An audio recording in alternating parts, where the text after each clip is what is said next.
Imaginez grandir sans famille, sans foyer, et trouver refuge dans une paire d'haltères rouillés. Imaginez être surnommé le prédateur, non pas pour chasser des rivaux, mais pour fuir vos propres fantômes.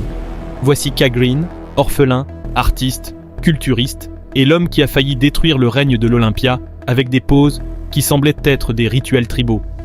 Mais derrière le masque, il y a des secrets que même ses fans les plus fidèles ne connaissent pas. Commentez Predator si vous savez déjà qui est Kai, ou si vous allez le découvrir aujourd'hui. Abonnez-vous, car ce que vous entendrez ensuite vous fera remettre en question tout ce que vous croyez sur la rédemption. Kai est né à Brooklyn, en 1975. À l'âge de 6 ans, il était déjà dans le système des orphelinats de New York. Il enchaîna foyer temporaire, violence et abandon. L'école le qualifiait d'enfant à problème. Son échappatoire, dessiner des bandes dessinées et sculpter son corps avec ce qu'il trouvait. Des bouteilles d'eau remplies de sable jusqu'aux barres métalliques des parcs délabrés. À 13 ans, il découvrit la salle de sport du lycée et cela devint une obsession. Son premier entraîneur remarqua quelque chose d'inquiétant. Chaque fois que Kai s'entraînait, son regard changeait, comme si la barre était un ennemi personnel, une entité qu'il devait écraser pour libérer une rage accumulée. À 19 ans, il remporta son premier show amateur. Il arborait déjà ses tresses, ses pantalons rouges et ses poses théâtrales que les juges ne comprenaient pas, mais qu'ils ne pouvaient ignorer. Pensez-vous que la douleur du passé peut se transformer en art sur scène ? Écrivez-le ci-dessous et partagez-le avec quelqu'un qui a besoin d'un rappel que les cicatrices peuvent aussi sculpter des champions. Alors que la majorité des culturistes poursuivaient les sponsors, Kai cherchait à exprimer des émotions. Il étudia les arts visuels, la danse moderne et le théâtre. Il commença à mêler ses routines de pose avec des splits, des mouvements félins et de la pantomime. Le public devenait fou. Les juges étaient divisés. Génie ou clown. En 2007, il devint pro, sans grande marque derrière lui. Il vendait des dessins personnalisés lors de salons de culturisme. Faire payer $200 pour un croquis de super-héros avec des biceps de 60 cm fut sa première entreprise. La même année, il signa un contrat modeste avec Muscle Meds et lança le célèbre pré-entraînement Carnivore en utilisant son image tribale. Les ventes explosèrent de 0 à 8 millions de dollars en 2 ans. Pour la première fois, Kai touchait un revenu à 6 chiffres, mais vivait dans un modeste studio à Brooklyn, car il réinvestissait presque tout dans de grandes toiles et des cours de théâtre. Investiriez-vous votre premier million dans l'art et la formation personnelle, ou achèteriez-vous une voiture et un manoir ? Laissez votre réponse et abonnez-vous. Bientôt, je révélerai à combien s'élève réellement sa fortune et pourquoi il loue encore un appartement simple. La guerre avec Phil Heath, gloire, rage et une poignée de mains brisées. 12 à 18 heures, 2009 à 2014. Kai Greene et Phil Heath ont mené la rivalité la plus émotionnelle depuis Coleman et Cutler. Phil était The Gift. Esthétique parfaite, sourire sponsorisé par Nike. Kai, le prédateur. Tresse sauvage, routine théâtrale, veines comme des câbles électriques. 2012, 2013, 2014. Kai monte à l'Olympia plus massif que jamais, jusqu'à 125 kg sec, avec des routines chorégraphiées par des metteurs en scène de Broadway. Le public scande « Kai », mais les juges donnent la couronne à Phil. Chaque année, la décision finale se termine par des huées. En coulisses, des rumeurs courent, disputes, bousculades, une poignée de main qui se transforme en bras de fer haineux. Une vidéo fuite où Kai crie « Tu n'es pas un champion, tu es un produit !» La IFBB avertit de possibles sanctions. Les marques se frottent les mains. La controverse vend des compléments comme de l'eau. Team Kai ou Team Phil, qui aurait dû gagner en 2014 ? Donnez votre verdict. Les commentaires seront à un ring. Partagez ce bloc avec votre partenaire de gym et que commence la guerre. En 2015, Kai se retire de l'Olympia, mais profite de la vague médiatique pour lancer Dynamic Muscle, sa propre ligne de compléments et d'équipements d'entraînement.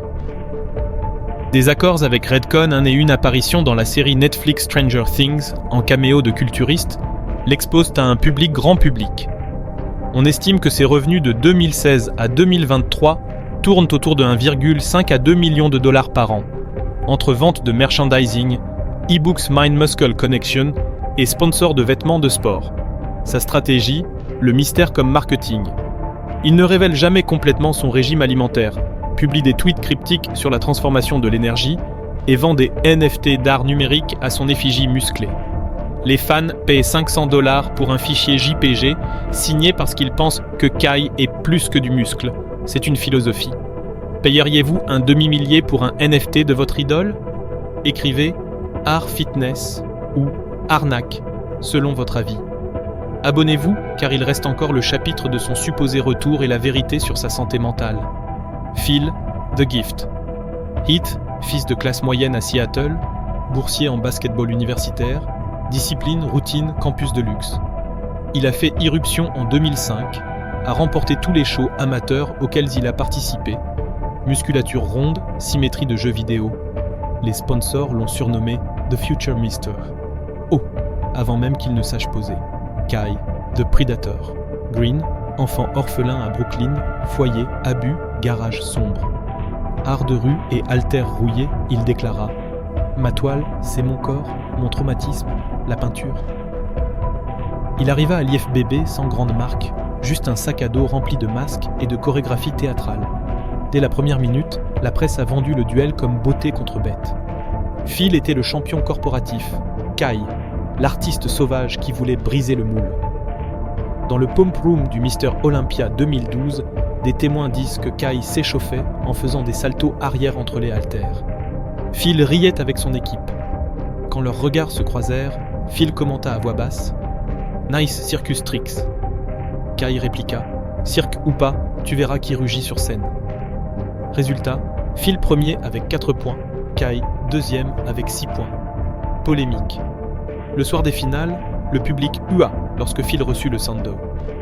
Kai resta sur la ligne, bras croisés, sourire forcé. Pensez-vous qu'en 2012, l'esthétique de Phil surpassait la densité de Kai ? Commentez symétrie ou plus. Et ne partez pas, arrive l'année où ils ont failli en venir aux mains en direct. La conférence de presse préalable était retransmise en PPV. Phil plaisantait avec la presse.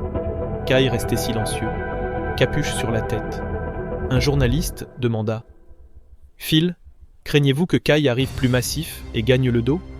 Phil répondit « Préoccupez-vous de votre respiration quand vous verrez les détails de mes fessiers. » L'auditorium éclata de rire. Kai retira sa capuche et lança « L'arrogance meurt au jugement final. » Sur la scène de comparaison, Kai fit un pas de plus lors du most muscular, épaule contre épaule.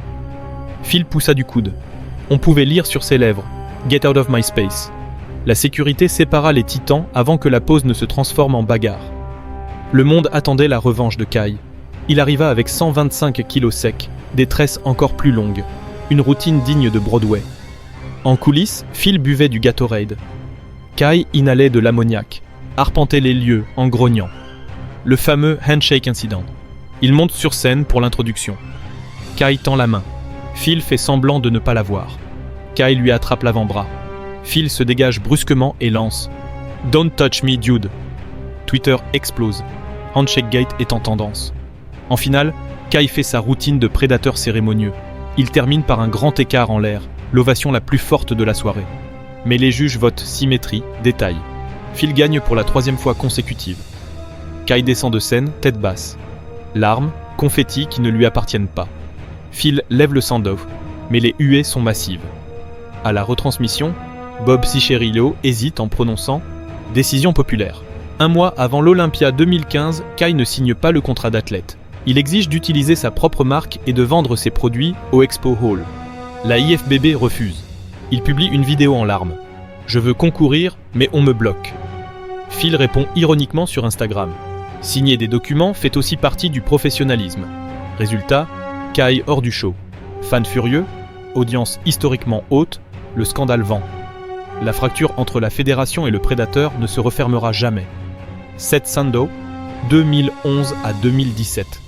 Patrimoine estimé entre 10 et 12 millions de dollars. Contrats avec Gifted Athletics, Bang Energy, sponsor d'e-sport. Kai Green, 0 Sandow, mais des millions de fans qui le considèrent comme le champion moral. Dynamic Muscle, Netflix, OnlyFans, art, NFT. Patrimoine, 3,5 à 4 millions de dollars. Invité à plus de Comic-Con que n'importe quel athlète IFBB. Au final, Phil a gagné les trophées. Kai, le cœur des outsiders. La rivalité a propulsé le business du culturisme à l'ère numérique. Sans leur drama, Les vues de l'Olympia se seraient effondrées. 2 hommes, 2 chemins. L'un a embrassé le système et régné. L'autre l'a défié et a été exilé. Et toi, spectateur, préfères-tu la couronne officielle ou la légende souterraine? Laisse Team Gift si tu restes avec Phil ou Team Predator si ton champion vit hors du podium. Partage ce bloc avec ton crew de gym et abonne-toi à Titan de Fer. Penses-tu que la IFBB devrait reverser un pourcentage du PPV aux athlètes qui génèrent du hype? Réponds oui, paiement équitable. Ou le business, c'est le business.